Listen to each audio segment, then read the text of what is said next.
छूटेंगे। सत्य सत्य बोलने में क्या जाता।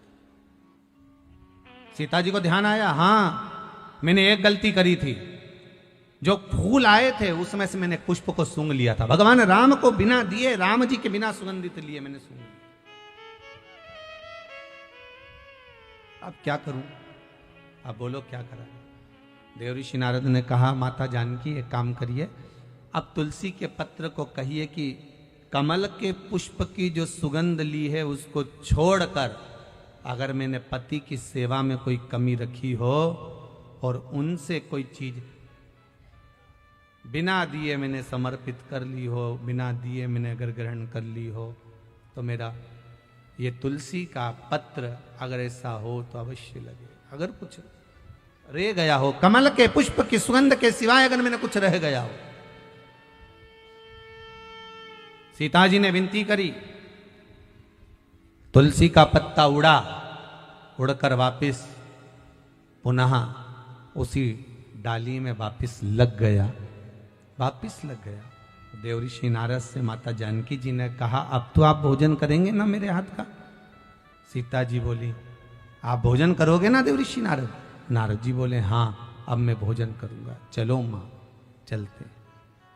तब देव ऋषि नारद ने जानकी जी के हाथ का भोजन ग्रहण करा। ध्यान देना, आंवला नवमी के दिन आंवले के वृक्ष की पत्ती मत तोड़ना।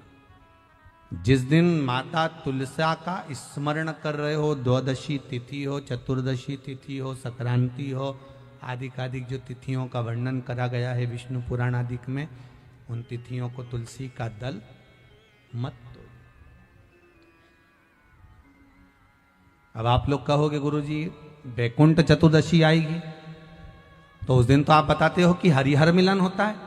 रात्रि को 12 बजे से लेकर सुबह 4 बजे तक शंकर भगवान पर तुलसी चढ़ती है, वर्ष में एक बार। और भगवान लड्डू गोपाल पर, शालिग्राम भगवान पर बेलपत्र चढ़ती है। उस बेलपत्र और तुलसी को सुबह 4 बजे से पहले पहले शहद की शीशी में रखा जाता है। और उस शहद को जो बच्चा माइंड से कमजोर होता है, बुद्धि से कमजोर होता है, जो पढ़ने में कमजोर होता है, जिसका विवेक काम नहीं करता, कोई कंपटीशन एग्जाम उसका निकल नहीं रहा होता है, तो 1 महीने उस बच्चे को वो शहद चटाया जाता है, तो बच्चा विद्वान हो जाता है। माता पिता को कहना नहीं पड़ता कि पढ़ने बैठ पढ़ने बैठ पढ़ने बैठ, बच्चा खुद पढ़ता है। माता पिता नहीं कहते फिर कि पढ़ने बैठो, वो खुद पढ़ेगा। तो वैकुंठ चतुर्दशी के दिन आप कह रहे हो कि चतुर्दशी के दिन तुलसी नहीं तोड़ना चाहिए, द्वादशी के दिन तुलसी नहीं तोड़ना चाहिए, तो फिर वैकुंठ चतुर्दशी के दिन जो चढ़ाना है, 1 दिन पहले आप उसको रख लो संजो कर। शिव महापुराण की कथा तो यहां तक कहती है कि अगर आप सोमवार का व्रत करते हो, संकट सोमवार का व्रत करते हो, 16 सोमवार का व्रत करते हो, और आप सोमवार के दिन अगर बेलपत्री के वृक्ष से बेलपत्र तोड़ रहे हो, तो उसका भी दोष है महाराज, उसका भी दोष है। 1 दिन पहले तोड़ो।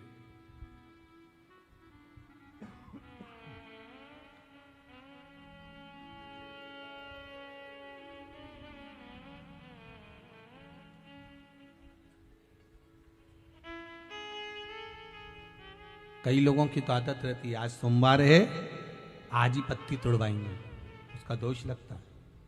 भगवान, कई लोग कहते हैं महाराज जी, एक माता जी ने लिखकर भेजा था, व्हाट्सएप पर भेजा हुआ था समिति के, कि गुरुदेव हम सारे उपाय करते हैं, इसके बाद भी हमको तकलीफ क्यों रहती है, कारण क्या है उसका? उसका कारण कोई दूसरा नहीं, देवताओं पर कभी दोष मत देना, कारण हमारा अपना होगा कि हमारा कार्य क्यों नहीं हो रहा, उसका कारण हम खुद हो सकते, हम खुद हो सकते। भगवान क्यों नहीं मिलता, उसका कारण हमारा खुद का है। जैसे मान लो कोई तुमसे कहे कि भैया देखो ये सामान मिला ना, और ये सामान मिला कर एक ये औषधि तैयार करना, और औषधि में तुम ये नींबू निचोड़ लेना, और नींबू निचोड़ कर जब तुम खाओगे तो तुम्हें आराम लग जाएगा, जब तुम पाओगे तो तुम्हारा रोग, तुम्हारी बीमारी है वो समाप्त हो जाएगी। अब तुमने तो खाया, उसके बाद भी तुम्हारा रोग समाप्त नहीं हुआ, बीमारी समाप्त नहीं हुई, तो तुम क्या कहोगे? उसने तो गलत बता दिया। बोलोगे कि नहीं बोलोगे? तो वो पूछेगा क्यों, मैंने बताया था तुमको ये लेना ये लेना ये लेना, साथ में नींबू निचोड़ना, नींबू निचोड़ कर उसका रस उसमें मिलाकर खा लेना, उससे तुम ठीक हो जाओगे। फिर ठीक क्यों नहीं हुए, उसका कारण क्या था? तुमने तो गारंटी ली थी कि मैं ठीक हो जाऊंगा, फिर गारंटी में गया कहां? आखिर वो गारंटी गई कहां?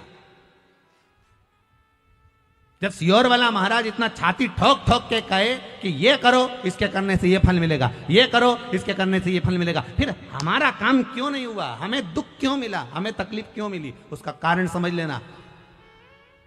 तुमने तो कहा था कि नींबू निचोड़ना, ये दवाई खा लेना, तो आखिर वो दवाई असर क्यों नहीं करी? तो उन्होंने पूछा बताओ क्या क्या करा? हमने ये लिया ये लिया ये लिया, उसके बाद हमने नींबू काटा, नींबू काट के हमने नींबू निचोड़ा, नींबू निचोड़ के हमने फिर खाया, पर हमारी बीमारी तो मिटी नहीं। सबकी बीमारी मिट गई, फिर तू क्यों रह गया? भगवान शंकर ने सबका सुना, फिर तू क्यों रह गया?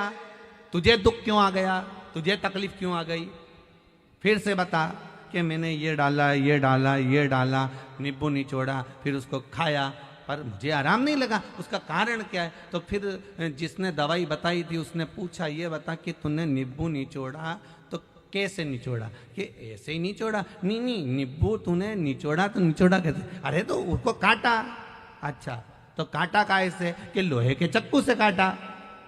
बस दवाई वाले ने कह दिया वो चक्कू जो था ना वो लोहे का था, और लोहे के चक्कू का जो उसमें पदार्थ लग चुका था, और लोहे के चक्कू का उसमें जो जंग था वो आ गया था, और वो निचोड़ने पर पूरी दवाई का नाश कर दिया, इसलिए तेरा काम नहीं हुआ। नींबू निचोड़ना था तो जैसे लोग वो कांदा नहीं रहे, कांदा कैसे फोड़ दे, ऐसे नींबू को फोड़ के और उसका रस निकाल कर, वो प्याज होता ना, प्याज को काट की जगह ऐसे फोड़ दिया, अब उसका रस निकाल कर तो जो नींबू का रस निकाल कर घोट के पी। अब की बार उसने वही करा, ना चक्कू से काटा ना तलवार से काटा, उसने नींबू को डोचा, उसका रस निचोड़ा, खाया, वो ठीक हो गया, हो गया,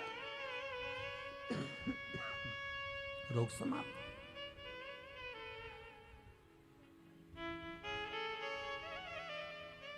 अब गलती इसमें बताने वाली की थी क्या? जम के तो बोलो, बोलो तो थी। गलती किसकी थी? अपनी। उसने कहा था नींबू निचोड़ना, इसने चक्कू से काटा। लोहे के चक्कू का भाग पदार्थ जंग उसमें लग गई, उसका असर दवाई का खत्म। गलती हमारी। आप आए नहीं और सुबह हो गई, मेरी पूजा की थाली धरी की धरी रह गई।